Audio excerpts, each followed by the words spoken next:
मुस्कान बहार सरीखा देखी के तो के धड़कन बतीखा सजनी के दीवाना हो गई तोहरे प्यार में खो गई नी हम रात दिन तो के सोचत बानी सपना में भी तोहरे पास आनी सजरे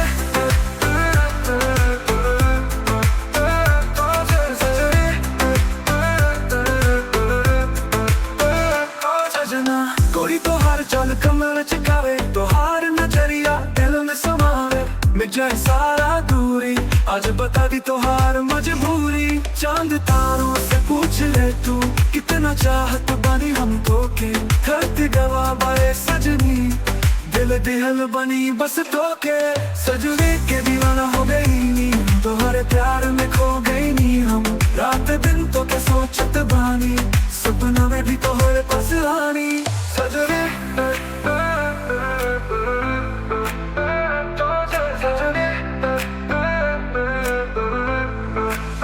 कोई तोहार चाल कमर लचकावे तोहार नजरिया दिल में समावे मिट जाए सारा दूरी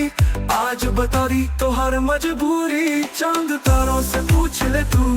कितना चाहत बानी हम तो के धरती गवा बाए सजनी दिल दिहल बनी बस तो के सजनी के दीवाना हो गई नी हम तोहरे प्यार में खो गई नी हम रात दिन तो के सोचत बानी सपना में भी तोहरे पास आनी सजनी